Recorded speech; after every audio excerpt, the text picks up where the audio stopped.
welcome to another edition of Hidden in the Universal Vault. I'm Ryan, your host. I have a little bit of sore throat right now, so bear with me if I sort of mumble and stumble. So I have a little bit of a stuffy nose and a little bit of sore throat. I do apologize if I mumble with tonight's film. This time we're taking a look at a movie. This was released just recently, 2022 of last year. And this was released by Universal alongside Orion Productions, yes, the MGM company Orion Productions, with the directorial debut of Sarah Polley, Women Talking. Now, Women Talking was another movie I had for a while. I actually got this was sealed, but I watched it. I got this brand new seal for $1. I also got this and The Fabelman. I will cover The Fabelman soon on my channel, because that's something I'm going to look forward to checking out. So yeah, anyway, well, let's talk about Women Talking. This is from the producers of Moonlight and Nomadland, excuse me. This stars Rooney Mara, Claire Foyer, Jessie Buckley, Judith Ivory, alongside Ben Whishaw and the great Frances McDormand. Now, I have covered a movie with Frances McDormand on my channel, Fargo. That was released in '96. This is the latest film that actually has Frances McDormand. It was actually based on a book by Marianne Tolles, I think it is, and a screenplay by Sarah Polley and directed by Sarah Polley. Yes, the actress from 2004's Dawn of the Dead directed this movie. I was like, Sarah Polley looks familiar. I'm like, oh yeah, 2004's Dawn of the Dead. So she was in the Universal film, the remake to Dawn of the Dead. So I have seen her act, and she's a really good actress. She was good in that, and I will say that. But I haven't reviewed that yet, so I can't really say. But I've seen it. I just didn't review it. But anyways, this is her second film she directed. Behind the camera, incredible behind the camera. Unfortunately, this movie starts out slow, but we'll get to the good parts there. Let's talk about the film. So this is a focus on sort of the Amish people. I think they're Amish. They might be some other like religion. So it's based about another film dealing with sexual abuse. If you hear dogs barking, I do apologize. But anyways, so yeah. So basically, these women cannot do anything, but basically they're used as toys. Sort of like that. So they can't speak, they haven't learned, they haven't done anything like that. So their idea is that they're trying to escape this sort of religion. But no one knows about that. So their idea of what this is. This is set in 2010, and yeah, it's really hard. The performances are great. I think Rooney Mara is really good in this. She was from Girl with the Dragon Tattoo. And Clara Foley, which I actually have Unsane in the collection, I will get to that soon, is really good. So, yeah, the whole cast was just really good. It's weird. Like, we don't get a lot of music cues. It's all, like, silent and subtle. So silent and subtle is what really these women are. We only get one song in the film, and that's Daydream Believe by the Monkees. So I was like, that's weird. The end credits is really weird, though. But it is a well-made film. It's really good. It has an interesting story, even though I think the first half is slow. But once it picks up to the middle and final third, you'll see why. It's also at times it can be a bit dark. Though I want to talk about aspect ratio again, but more on that eventually. Excuse me, I thought I had something. But anyways, so yeah, the performances are not good. I think Sarah Polley did a phenomenal job behind the camera, not just as his actress, but someone who can actually pick up a camera and direct. She's becoming one of my favorite female directors.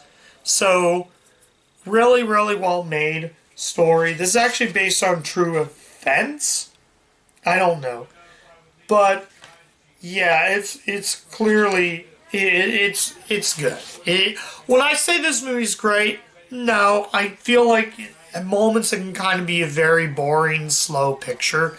I thought this was just going to be another boring film, but I realized watching the film, I didn't get to that very end like, oh yeah, I get it now. I get it now. I know what happens in the film. I thought it was just going to be just a bunch of women talking, hence the title, Women Talking. So, yeah, I did watch this with my mom, and she said it was okay. So I did watch it with another person this time.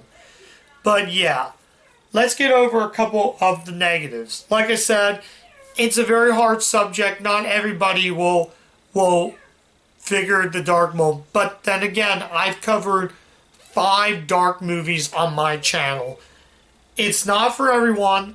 If you really, really feel offended with this, you're not going to like this movie at all. So watch this movie and proceed with caution when you go into this movie. Keep in mind, it's not for everyone.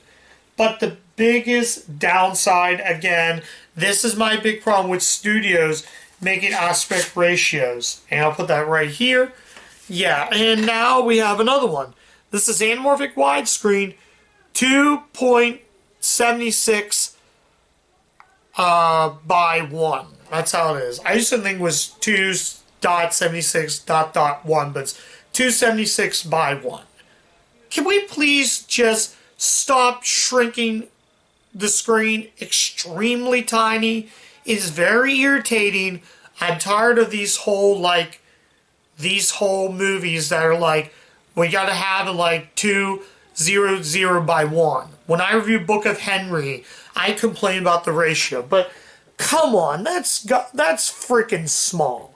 Having a 278 is extremely small. Also, this movie is an hour and 44 minutes. The runtime seems very long.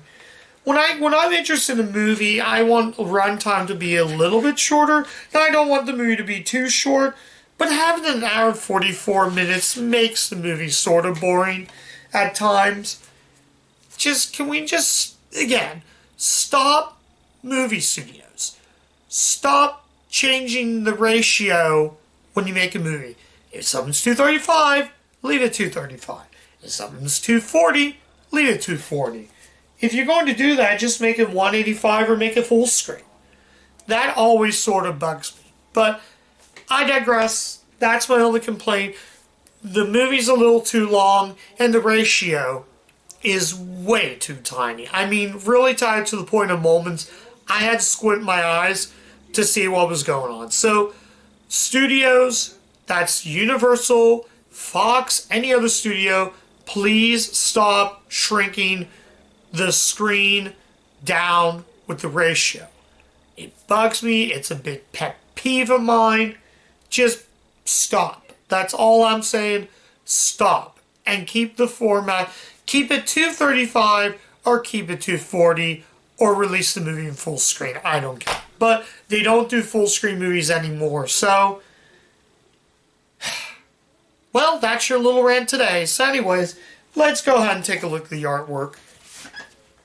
This did come in slipcover. My slip's a little bit destroyed, but there you go. We got that. Then we got the back. Pretty nice slip. This is a Studio Distribution Services. That's the Universal division. And I'm not going to really show you much. It's just the same thing, but with the credits and all that. This is PG-13. Honestly, it would have been much more better if... We'll get to that when I talk about it. So, that's pretty much... It's the same, so... Not really going to show you that much. But anyways... Yeah, there we go. So anyways... Let's go to the final verdict now. Final verdict, should you see women talking? And I would say, yeah, I can recommend this. It's really good. When I say it's great, no. But it's a good enough movie for me to keep. I do like Sarah Polley. I like to see her more behind the camera. She actually did win the screenplay credits, so when I saw the Oscars and her winning that, I was intrigued. But then again, I was like, oh, that woman's familiar. Like, oh yeah, the Dawn of the Dead actress. Yeah, I was like the actress from Dawn of the Dead. So, yeah, it's hard to believe going from starring in a Zack Schneider film, from getting chased by running zombies, to making a movie about women. I don't know. But anyways, yeah, like I said, now, yeah, what was I going to say? There's no special features. Oh yeah, I almost forgot another thing. This movie made it much, much better if the film got an R rating. This is a really hard subject matter. There are some stuff that are gross, like there's a lot of blood in. So if you're squeamish over blood, you're also not going to like this. But yeah, this take place in 2000. This movie took place in 2010. So yeah, it was good. It's good, like I said, it's good enough for me to keep, and it was good enough for this review. So anyways, that's my review of Women Talking. Go check it out if you're intrigued. I probably would have not paid $7 for it, but to find it sealed out in the wild for $1, I was intrigued. So that's my review of Women Talking. Go check out the movie. I can recommend that. I can recommend the movie, though. Like I said, it starts out slow, but trust me, it picks up, and it's very enjoyable. But yeah, that's my review. Thank you so much, guys, for watching. Come back to the channel. I have plenty of other reviews on my channel. Lots and lots of reviews, guys. Tons of movie reviews on there. From the Golden Age of Hollywood up to Women Talking. So yeah. So anyways, I'm going to call that a goodbye. So like I said, like, comment, subscribe, click the bell. Let me know if you like Women Talking. So yeah, I'm going to say goodnight, goodbye. Keep watching those Universal movies, and I'll catch you guys next time. Bye.